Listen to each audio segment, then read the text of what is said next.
My name is Michelle Kunz.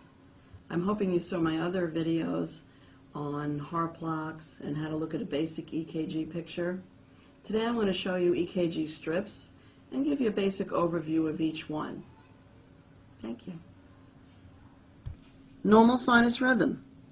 The heart rate is between 60 and 100. The PR interval measures normal. The QRS is usually narrow. The R to Rs and the P to Ps all measure regular. So normal sinus rhythm or regular sinus rhythm is this picture.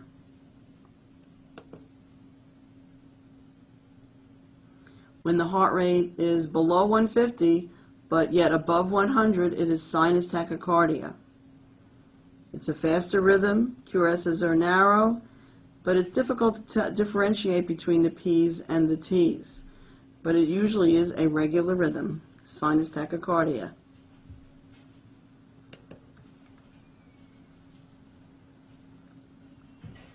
Sinus bradycardia. Notice the heart rate is below 60. Patient may be symptomatic. However, it is a regular rhythm. The PR interval measures normal. It's just the heart rate is slow. Sinus bradycardia.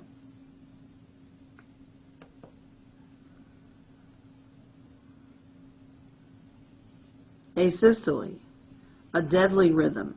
We will check in more than one lead to see maybe it is V-fib. But asystole, there's no rhythm. Start CPR.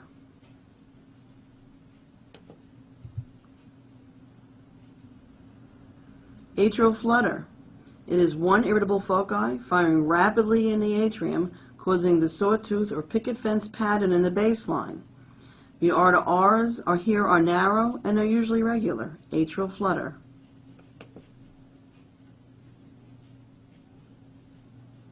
Atrial fibrillation.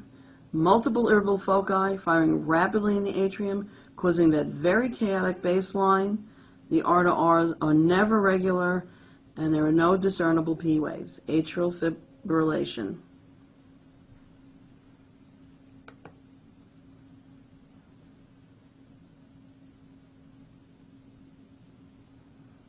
Here is sinus rhythm with PACs. It's an ectopic firing in the atrium, causes an irregular rhythm to occur, but no symptoms usually. PACs. Here's a sinus rhythm with PVCs, an ectopic originating in the ventricle. They could be unifocal PVCs, or if they look different, they could be called multifocal PVCs.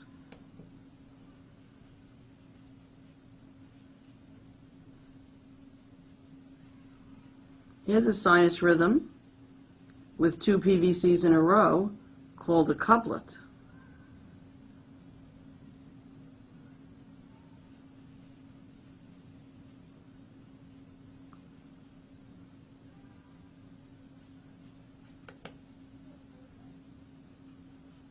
Here's sinus rhythm with a run of V-tach, but the patient goes back to a normal sinus rhythm.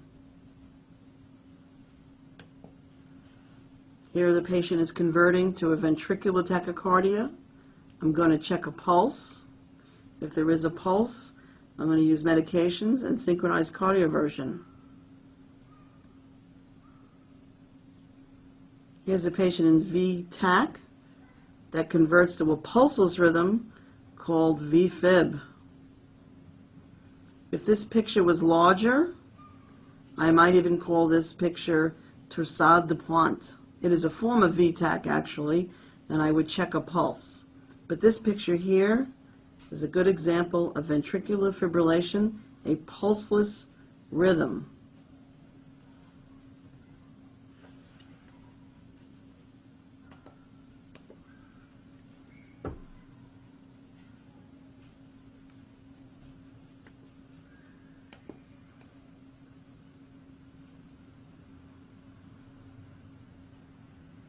Here's a rhythm called first-degree heart block. It is not slow at this time, but sometimes heart blocks are slow.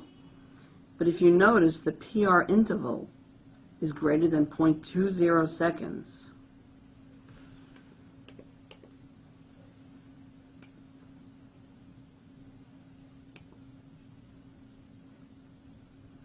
In this rhythm, I see groupings of QRSs and dropped beats. The PR interval also gets longer, longer, longer, and then there's a P wave with a dropped QRS.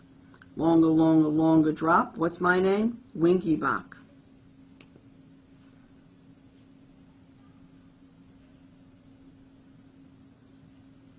In this patient, this rhythm appears regular, but I see more P's than Q's, so I know it's a heart block. And every time there's a QRS, the PR interval is constant. So every time there's a QRS, I say it's married to a P. And every time it's married to a P, I'm thinking of two people getting married. Second degree, type 2, is the married heart block.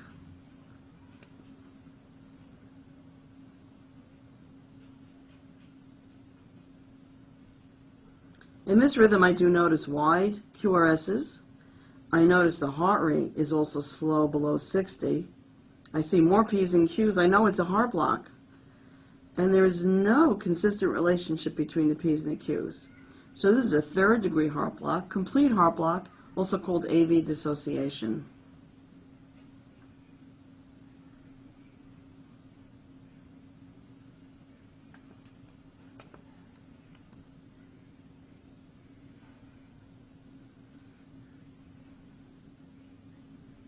This picture is a slow rhythm. Looks like the QRSs are wide, originating in the ventricle. This is often called an idioventricular rhythm. Patient may be stable. This also could look like a rhythm after a patient has coded. There may or may not even be a pulse.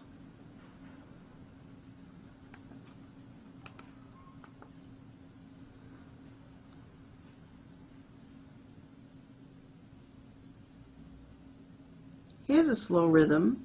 It's a regular rhythm, but I notice that the P waves are inverted right before the QRS. That's a junctional rhythm. Sometimes you don't see the P waves because they're hidden in the QRS, or sometimes they're after the QRS. Either way you see it, the P waves will be upside down because of retrograde or upside down conduction. That's a junctional rhythm.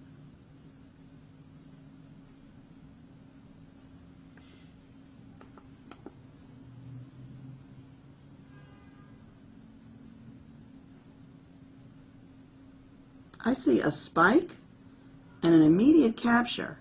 This is a paced rhythm. This is a ventricular pacemaker.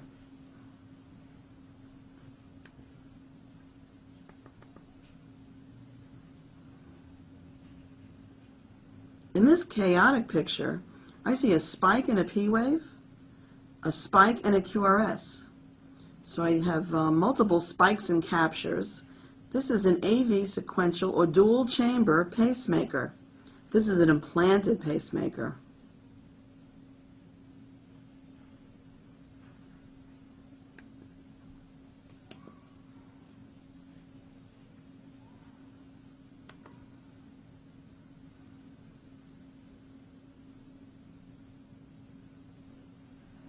This is what you might see on a cardiac monitor when they're doing CPR, compressions on a patient's chest. If they're doing deep, effective, high-quality CPR, you will see this picture on your monitor.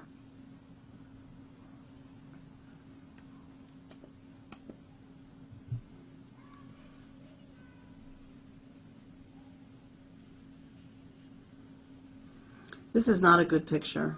This is an end-of-life picture. They call this an agonal rhythm.